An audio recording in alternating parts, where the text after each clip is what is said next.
Greetings, this is the Timeshare Traveler. It's episode 104. Tips to maximize your Abound points. Whether you're a Vistana owner or Marriott owner, I've got stuff for all of you. What I'm going to cover, just go through in the overview, is I've completed an owner update. I'll give you a brief synopsis of that, just to review the Abound integration overview depending on where you're coming from. And then I'm going to go through how you actually do planning for 2023. Walk you through that on the Abound site. And then I've got some sample booking comparisons for Vistana locations, both for those people can take a look at it from who own Marriott, which new points should be added, but also to the second point down below, should you opt in to Abound for 2023 if you're a Vistana owner, and some of those sample booking comparisons will give you some information that might help you decide that. And then the thing for the Marriott people as well as the Vistana people is international sites require less points. I've been stuck in the U.S. because of COVID, but I'm starting to think maybe I should do some international travel again, and I wanted to sort of bring that to the front. And then I've got some sample breakdown of beaches in the U.S. versus beaches internationally, kind of looking at that from a humorous perspective of what the point variations are. But before I do that, I'll tell you a little bit about my channel, then I'll get into this extensive update. Hi, this is Cliff, and I'm the Timeshare Traveler. Welcome to my channel. The purpose of my channel is to educate those who love traveling in timeshares. I've been an owner for 15 plus years at timeshare ownership. I have elite ownership with Marriott, Hilton, and Worldmark. I have published over 100 timeshare video reviews, and I've published over 95 timeshare tips. I can be found on Facebook at Timeshare Trav, at Twitter, Timeshare Trav, and on the web at www.timesharetraveler.com. Okay, let's go through the owner update real quick. Just as a background, I own 2,500 destination points on the Marriott side, which I guess now is technically Abound, and 110,000 Sheraton Flex points from Vistana. The combined status is now live. So I was not any level of elite on either the Vistana or the Marriott, but combined, I became a select member, and what that means is I got platinum level for Bonvoy, which means I get free breakfast and lounge access, which is actually mattered to me.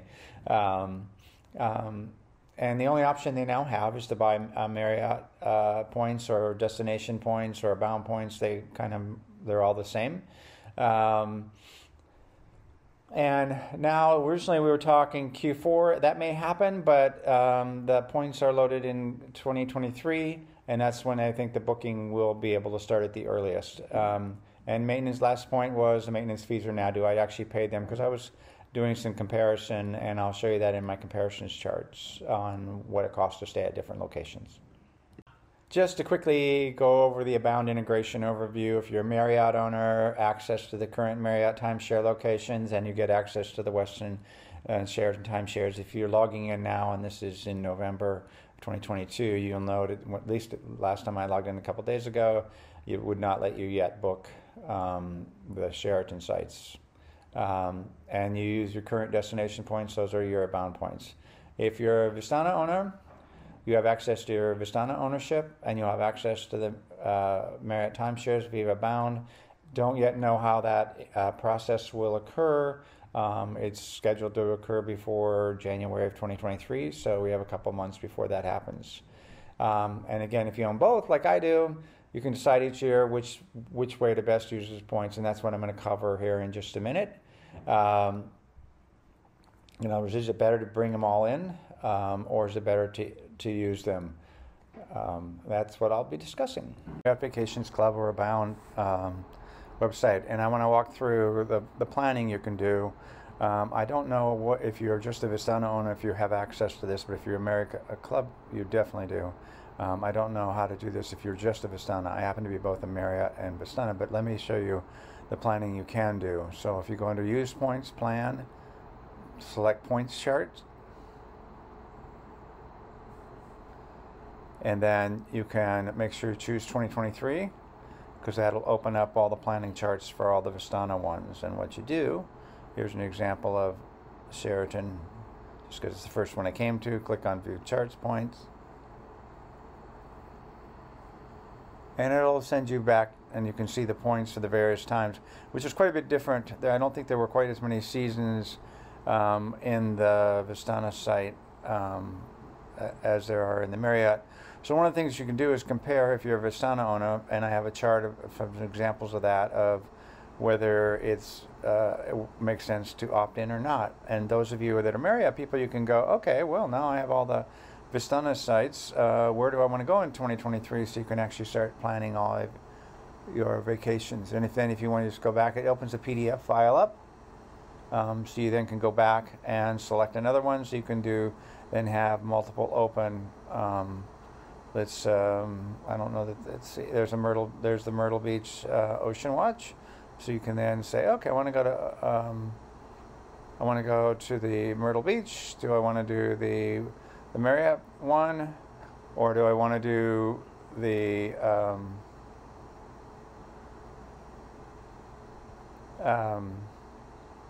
the one that's Sheraton? And so there you have it. That's an example of what you can do from a planning perspective. And then I'm going to compare some examples of whether you should use opt-in or not here shortly. First of all, I apologize. This is a sample booking comparison. What I recommend you do is I'll go through a few of the highlights, but this is kind of an eye chart. But what I really wanted to do was look at what the cost per week was for a 1-bedroom and a 2-bedroom, whether I moved my Vistana points into Abound or whether I kept them separate, which was a better deal for me. And I really I paid my maintenance for both the Abound for Marriott for next year, Abound and Vistana. So I've paid, and I have these are the current costs per 1,000 points that I have for Sheraton Flex and my Marriott maintenance. And I put the red is the Marriott costs if I move it in, and the blue is if I keep it separate on Sheraton, what the cost per week is. Interesting things came out, and I'll kind of focus on the 1-bedrooms here now, but the sort of same thing is sort of true for 2-bedrooms. The Sheraton Kauai, actually, if you're going to go during, it actually turns out to be pretty much the same. It's 54. I would say if you're going to go to Sheraton Kauai and you're a Vistana owner, I'd stay with the no reason to go in because it's going to cost you more. If, on the other hand, for example, you're going to go to the Westin, then you definitely should not opt in because it's almost twice the cost per week if you move your points over. On the flip side, it's not that much different. It's a little better on a Broadway. I try to pick a high and a low, like a high season and a low season. It's a little better on the high season for the Sheraton Broadway to stay in Vistana. Not a little better; it's quite a bit better. But if it's the low season, it's starts to not be that much difference. So that might, if you're going to go during the low season and you want more use of the Marriott sites, because those are new ones to you that you've not had access to, particularly if you're only a Vistana owner. And then the Westin Kierland, which, and I also did the Sheraton Desert Oasis. So what you see on the left is the Westin Kierland, which what's interesting is they're both in Scottsdale. The Westin Kierland, you can get access to the hotel, so that's really cool. But if you're just going to stay at the Sheraton and you're not planning to use the hotel access, doesn't matter. Actually, surprisingly enough, the Marriott comes out better in the peak season to stay at the Sheraton Desert Oasis, and comes out about the same. So it's kind of you're kind of this. My point here, largest point is, if you're considering, think about what you're going to do first, and then you may decide based on what you're going to do, because every year is different, and you can choose to do that. So it's not just a simple, put them all over there, and I'll worry about that later. You probably ought to think about what you're going to do. Again, if it's too much of a hassle to do what I'm doing here, then just go ahead and move them over or keep them separate, whatever you're comfortable with. And there you have it. So what I recommend is just stop this presentation and zoom around here, and you can do this based on I showed you how you can do the planning. You can do this for yourself as well. After that long preaching kind of comparison, you're left with the question, should Vistana owners opt in to Abound and that's a yearly question actually. And the decisions to make, Do you want to try the new locations that are Marriott locations that are new to you, if they are? In my case, I've got both. Or do you need the extra points by merging the two? So that's just a question you have to answer for yourself, and then, make that decision. Or do you want to continue to use your favorite Vistana locations? It seems to be that if you want to just use the Vistana locations, opting in, there's a few places like the Sheraton Desert Oasis where that might work out better for you. But again, you have to just look at it on a case-by-case basis. Just to be fair, the Sheraton Flex maintenance fees were a little bit lower. That's just why I picked it. The Westin Flex is a little higher. Deeds have different conversion rates. I have 110,000 Sheraton Flex points, which turns into 3,210 Abound / destination points. So the conversion, if you go to a meeting update, they can tell you what that is. I think you might be able to call and ask at the Sheraton desk, and they can tell you. And again, just for some samples, you can look at what I did as a comparison. One thing I don't know is I don't know inventory and availability and all those things. Those are still things I have no access to. Westin properties in Kaanapali have always been difficult, and that increase in points and costs there is probably some of that basis. And the other thing I don't know is when the Marriott people actually have access to, will that affect the inventory? So those are kind of the trade-offs you have to sort of work through, and some of them are known and some are unknown. I want to show you that it seems like a lot of the international sites are a lot less points. I'm a relatively new Marriott owner, but those of you who are Vistana owners, one of the things you can look at is how to plan your usage points by just going use points and then follow the points chart. And then what you do is check 2023. That way you can, again, I showed earlier how you could do that, but let me just go through, and now that I've done this, I've gone down and you scroll down to the bottom. If you look at some of the Central America and so forth, I've already opened them up, so I'll jump to them. What I did is I'm going to show you a quick comparison of some of the, here's Bali and Nusa Dua, and just look at a 2-bedroom. It's 3,000 points, which all of a sudden, if you're used to going to places like Maui, that same 2-bedroom can be up closer to 6,000. So all of a sudden, it looks like you can almost get 2 weeks in Bali for 1 week in Hawaii. And now I know COVID's been going on, so I haven't been looking at this stuff. But now that maybe COVID, we can travel again fairly soon or make greater risks. It looks like there's an advantage. And here's again Singer Island in Florida. We're at the 6,000, 5,200, still a bit higher.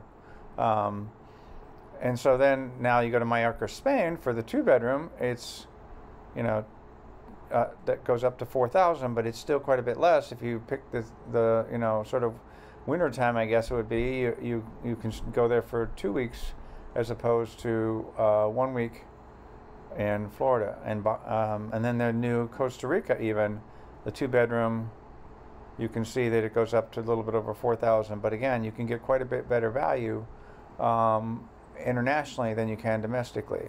And then Phuket, Thailand, there's only 2 bedrooms, and that's 3,000. So it's almost, not quite, but almost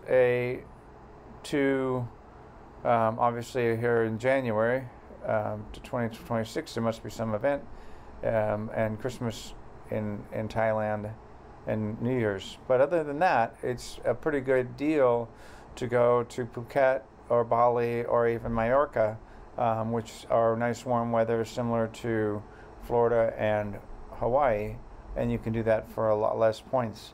So something to think about for 2023. And I'll put a points chart comparing these in the deck. And lastly, why not another eye chart? And again, you can stop it and kind of scroll around and zoom in if it makes it easier. In this case, I looked at some U.S.-based, I call it international beaches versus U.S. beaches. So I picked Hawaii, Florida, and then I picked Bali, Mallorca, Spain, and the new Costa Rica site. And I just picked the lowest to the highest. I know the lowest in Florida is probably right in the middle of a hurricane, so that's probably not the most exciting thing to have happen to you. But I'm just right now just showing the points. I can't, you can take a look at the dates and make your own decision on whether there are. But fundamentally, I'm looking just at the one bedrooms. But certainly compared to Maui, it looks to be like you can almost do 2 weeks for the price of one when just looking at points for points. And that's true both in the one bedroom and the two bedroom. It's not exactly that. And again, the high season, that is the ocean front. So if you did high season in Maui, the non-ocean front would not be that full 5170, for example, on the one bedroom. It would be less than that. So it's not quite the same. But again, it's just something to look at. I'm a U.S. person, and I've been, stuck in the U.S. because of COVID. But maybe now with some of the new treatments, and where, a lot of us have built up immunity and so forth, maybe it's time to look at that. And just from a cost to going on vacation, the room cost itself, getting there is a little more expensive, obviously, but something to look at. Anyway, I thought that was interesting for those, and this particularly for those people that are Vistana people. This is a new thing to consider, because the locations in international were pretty much the same price. I hope you enjoyed this. If not, I hope you subscribe to my channel.